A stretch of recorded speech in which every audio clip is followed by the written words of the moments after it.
मित्रों, आज के वीडियो में आपको दो जानकारी मिलेगी। पहली जानकारी है भगवान महात्मा बुद्ध के उपदेश। उसके बाद जानेंगे स्वास्थ्य से संबंधित कुछ बहुत ही महत्वपूर्ण जानकारी। तो चलिए पहले भगवान महात्मा बुद्ध के उपदेश जानते हैं एक कहानी के माध्यम से। एक समय की बात है, भगवान महात्मा बुद्ध एक सभा को संबोधित कर रहे थे, उपदेश दे रहे थे क्रोध पर। क्रोध इंसान का सबसे बड़ा दुश्मन है। क्रोध करने वाला व्यक्ति खुद को हानि पहुंचाता ही है, लेकिन दूसरों को भी हानि पहुंचाता है। वह प्रतिशोध की आग में जलता है और अपने जीवन को बर्बाद करता है। उनका उपदेश खत्म होता है। उसी में से सभा में से एक सदस्य खड़ा होता है। वह आदमी बोलता है, तू एक ढोंगी है, तेरी बातें मनुष्यों के रहन सहन से विपरीत है। तू जो भी कहता है उसे अपने जीवन में अनुसरण नहीं करता है, उसका पालन नहीं करता है और दूसरों को यह सब करने के लिए कहता है। वह आदमी भगवान गौतम बुद्ध को बहुत सारी उल्टी सीधी बातें कह रहा था। तब भी गौतम बुद्ध ने कोई प्रतिक्रिया नहीं दी और वह शांत बैठे थे। लेकिन ऐसे में वह व्यक्ति और भी ज्यादा गुस्सा हो गया और गुस्से में आकर उसने गौतम बुद्ध के मुंह पर थूक दिया। इसके बाद भी महात्मा बुद्ध गुस्सा नहीं आया और वह शांत थे।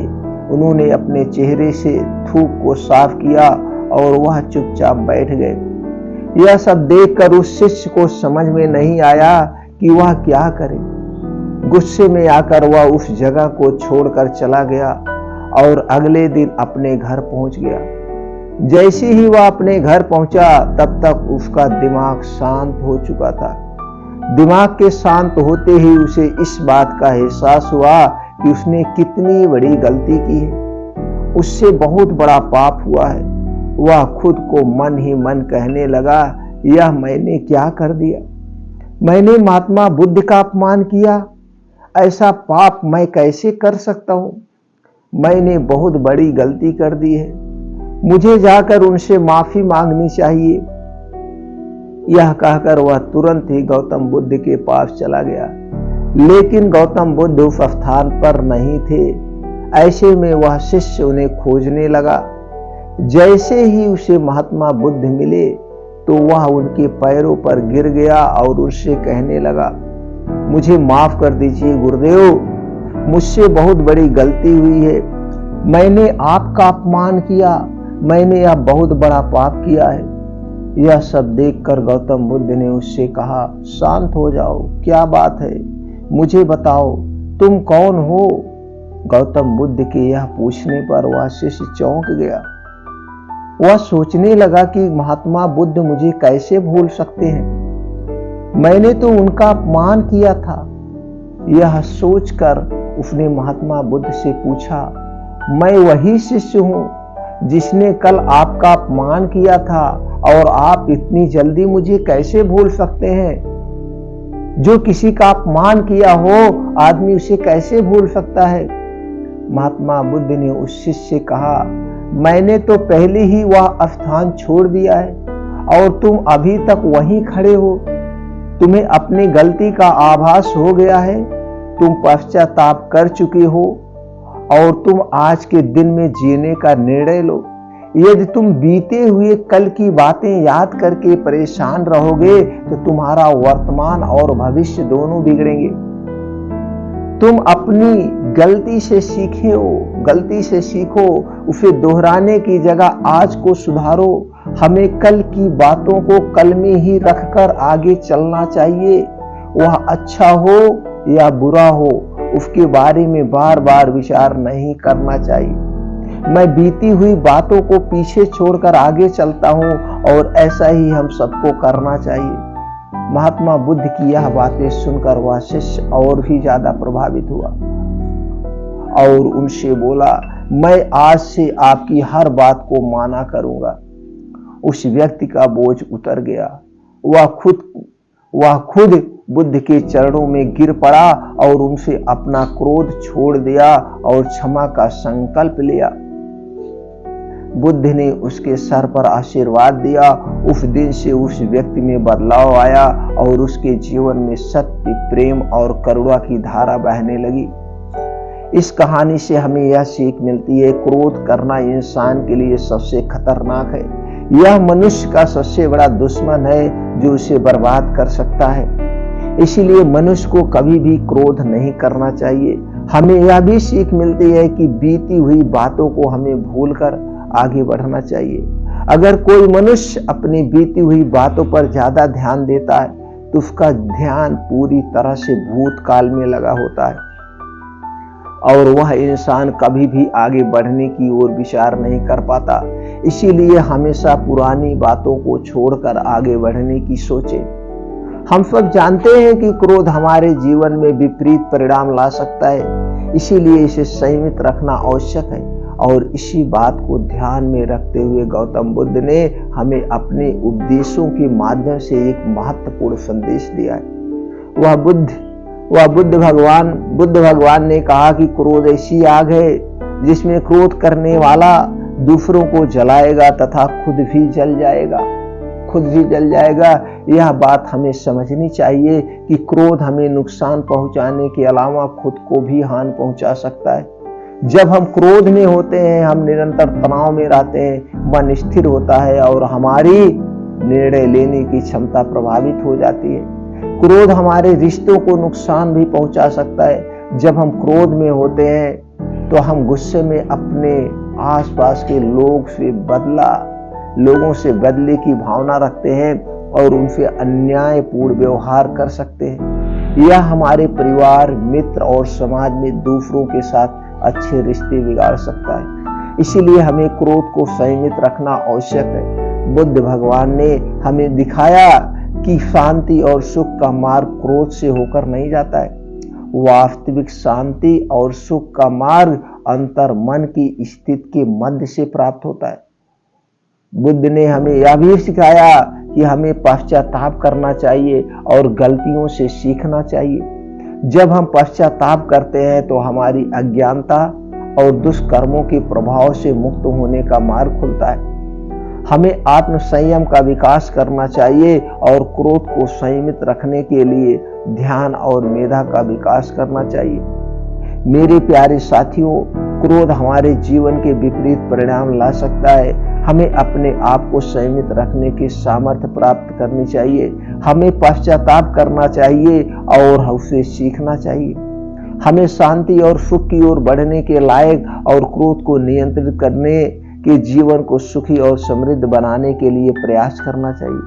गुस्सा करके हम अपने सामने होने वाली चीजों को सिर्फ एक तरह की नजर से देखते हैं और कई बार ऐसा व्यवहार हमें वह चीजों और नजरियों से दूर रखता है जो कठिनाइयों का सामना करने में सबसे ऊपर होते हैं, सबसे जरूरी होते हैं। यदि आप ऐसी ही और ज्ञानवर्धक कहानी सुनना चाहते, जानना चाहते तो दोस्तों हमसे जुड़े रहिए और एक कहानी ज्यादा से ज्यादा लोगों तक शेयर करिए। सबके अंदर क्रोध की जो भावना भरी हुई है उसे खत्म कर दें। हंसी में जिए, वर्तमान में जिए, उनका जीवन हमेशा खुशियों से भरा रहे। तो चलिए मित्रों, अब जानते हैं स्वास्थ्य से संबंधित आज की महत्वपूर्ण जानकारी। दोस्तों, जैसे आप लोगों ने थंबनेल पे देखा है, यह तेल लगाने से शरीर की सारी बीमारियां दूर हो जाती है। जी हाँ दोस्तों, कुछ हम अगर अपने दिनचर्या में शामिल कर लेते हैं छोटी छोटी आदतें, और यही छोटी छोटी आदतें हमें बड़ी बीमारियों से बचाती है, और यही छोटी छोटी हमारी दिनचर्या में गलतियां बड़ी बीमारियों को भी निमंत्रण देती है। दोनों बातें होती हैं।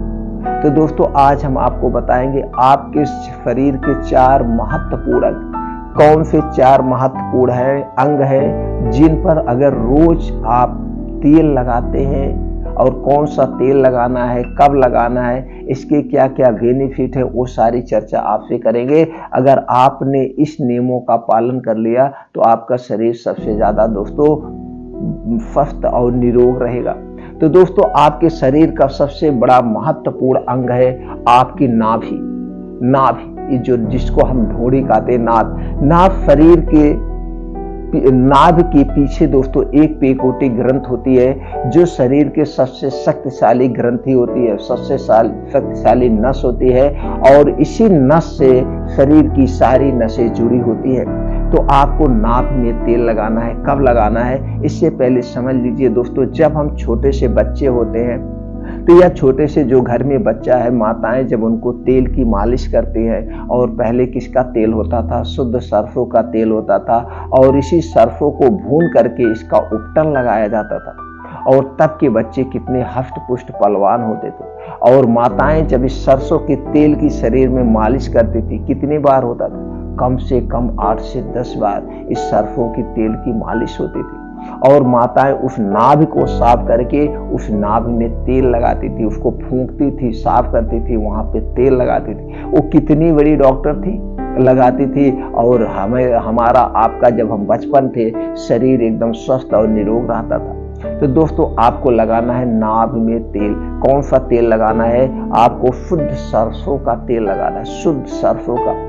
और ये जो मार्केट में शुद्धता के नाम पे बेचते, इसे नहीं लेना है। जो आपको तेल लगाना है, आप पहले मार्केट से सरसों खरीदिए, और इस सरसों को ले जाकर के मशीन से तेल निकलवाइए, और इसी तेल को लगाना है। रात में सोते समय जब आप बिस्तर पे जाइए तो नाभ में इस तेल को लगाइए। अब इस तेल के लगाने की क्या क्या फायदे हैं, सारे फायदे अभी एक बार में बताएंगे। पहले जान लेते वो 4 महत्वपूर्ण अंग कौन से। तो पहले आपको नाभ में सोते समय इस सरसों के तेल को लगाना है 2 बूंद, और जब आप बिस्तर पर लेट जाए, ऐसे लेट जाए तब लगाइए, जिससे कुछ देर उसमें लगा रहे। पहला अंग है। दूसरा अंग है दोस्तों आपका पैर का तालू। ये पैर के तालू दोस्तों, यहाँ से शरीर की सारी नसें जुड़ी होती है, सारी नसें जुड़ी होती है। तो दोस्तों अगर ठंडे का सीजन है तो आप गुनगुने पानी से सोते समय पहले पैर धुल लीजिए, फिर पैर को अच्छी तरह से कपड़े से साफ कर दीजिए, पोंछ दीजिए, पानी को सुखा दीजिए। अगर गर्मी का सीजन है तो नॉर्मल पानी से पैर धुल करके उसको अच्छी तरह से पोंछ लेना, सुखा देना है। अब जब आप बिस्तर पर लेट गए तो आपको पैर के तालू में तेल लगाना है, यही सरसों का तेल लगाना है। अब सरसों का तेल पैर के तालू में हो गया, नाभि में हो गया, 2 जगह आपको तेल लगाना है। तो जब आप पैर के तालू में तेल लगाते हैं तो शरीर की सारी नसें यहाँ से जुड़ी हुई हैं, और दोस्तों आपके शरीर में पूरे शरीर के तेल की ऑयलिंग हो जाती है, जिसे हम कहते हैं सर्विसिंग। आपने अपने शरीर की सर्विसिंग कर दिया, सारे पार्टों को मिल गया। अभी इसके फायदे जान के आप चौंक जाएंगे। 2 अंग हो गया। तीसरा अंग है आपका सर दोस्तों। रात में सोते समय सर में जरूर तेल लगाइए, और यही शुद्ध का सरसों का तेल। जैसे ही आप तेल लगाएंगे उसके 5 मिनट बाद आप देखेंगे आपको नींद आना शुरू हो जाएगी। और दोस्तों जब छोटे होंगे, आप सोचिए जरा, ये आपके घर में कोई छोटा बच्चा होगा, आप देखेंगे यहाँ गड्ढा होता है, चानी होती है, वो धुक धुक करती है, और माताएं वहां पे शुद्ध सरसों का तेल लगती है। लेकिन अब तो फैशन चल गया है, लोग तरह तरह के जो एडवर्टाइज होता है उसे ला के लगा रहे हैं, और वो अच्छा नहीं होता, वो बच्चे के स्वास्थ्य के लिए हानिकारक है। तो दोस्तों सबसे शुद्ध सरसों का तेल होता है। या आप जिस कंट्री से रह रहे हैं, जिस स्टेट से आ रहे हैं, वो आपके यहाँ वहां पे कौन सा तेल सबसे ज्यादा होता है, तो आप दोस्तों प्रकृति के हिसाब से चलिए। आपके यहाँ सरसों का तेल नहीं होता, आपके यहाँ नारियल होता है, तो आप नारियल का तेल लगाइए। आप जिस एरिया में वहाँ सरसों और नारियल नहीं होता, तिल होता है, तो तिल का तेल लगाइए। या आप जिस एरिया में हैं वहाँ पे सरसों नहीं होता है, तिल नहीं होता है, और नारियल नहीं होता है, तो वहाँ पे अलसी होती है, तो अलसी का तेल लगाइए। लेकिन जहाँ पे जो तेल सबसे ज्यादा होता है वही तेल अपने एरिया के हिसाब से लगाइए, क्योंकि ये हमारा शरीर प्रकृति से बना है, तो हमें प्रकृति के हिसाब से ही चलना है। तो दोस्तों ये लेकिन सबसे शुद्ध सरसों का तेल होता है। तो सर पे आप सरसों का तेल लगाइए। अब ये जानते हैं जो आपका सर है, पूरा ब्रेन, पूरे शरीर का संचालन यहाँ से होता है, यहाँ से होता है। इसलिए ये मत सोचिएगा ये तेल कपड़े में लग जाएगा, ये तेल तकिए में लग जाएगा। तो दोस्तों तकिया आपके पास है, उसमें एक अलग से कपड़ा लगा लीजिए, और उस कपड़े को फिर सुबह हटा दीजिए, आपके तकिए में नहीं लगेगा। लेकिन सोते समय तेल जरूर लगाइए। अब आपका नाभि हो गया, पैर का तालू हो गया, आपका सर हो गया, और चौथा अंग जो है वो आपकी दोनों नाक है। लेकिन यहाँ नाक में तेल नहीं लगाना है, यहाँ नाक में तेल नहीं लगाना है। यहाँ पे आपको शुद्ध देसी गाय का घी, शुद्ध देसी गाय का घी दोस्तों, ये कंपनी वाले जो प्रचार करते ये नहीं लेना है। शुद्ध देसी गाय का घी आपको लेना है, किसी के घर से ले लीजिएगा, मांग लीजिएगा, नहीं हो तो नहीं तो आप खरीद लीजिए। शुद्ध देसी गाय का घी, इसके अलावा कुछ नहीं चाहिए। अब शुद्ध देसी घी के गाय का जो घी है, इसका एक एक बूंद दोनों नाक में डालना है रात में सोते समय।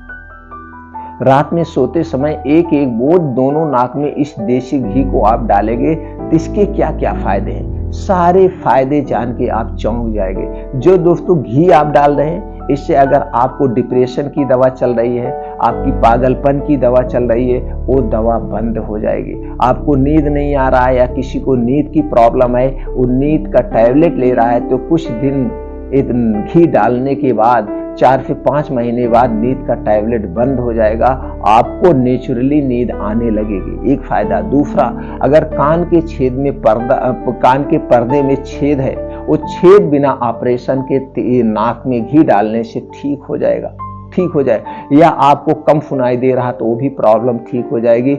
उसके साथ साथ बालों का झड़ना, बालों का पकना, ये सारी समस्याएं दूर हो जाएगी। आंखों की रोशनी तेज होती है। तो कुल मिला के सारे फायदे हम जान लेते हैं। जो आप तेल लगा रहे हैं, जो घी डाल रहे हैं, इन चारों चीजों के क्या क्या फायदे हैं दोस्तों। इससे क्या फायदा होगा, आपके शरीर में, जोड़ों में गठिया, बाई, बतास, कहीं पे दर्द है वो दर्द दूर होता है। उसके साथ साथ आपके शरीर की रोग प्रतिरोधक क्षमता बढ़ जाएगी और आपका जो है इम्यूनिटी सिस्टम स्ट्रांग हो जाएगा।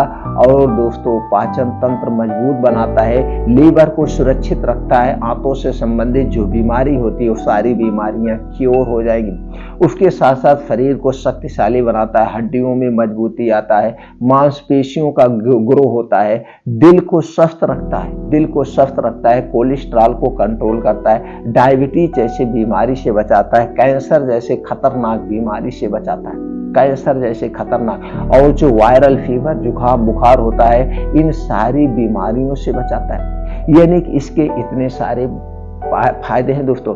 आंखों की रोशनी तेज करता है, आंखों की रोशनी से संबंधित कोई समस्या है उसे दूर करता है, यानी कि आपके शरीर की सभी तरह से सुरक्षा करता है। और लगता क्या है, कुछ नहीं लागत है, सिर्फ थोड़ा सा अपने ऊपर काम करना है, आलस को दूर करना है। तो आलस को दूर करके इस प्रक्रिया में 5 मिनट भी नहीं लगेगा।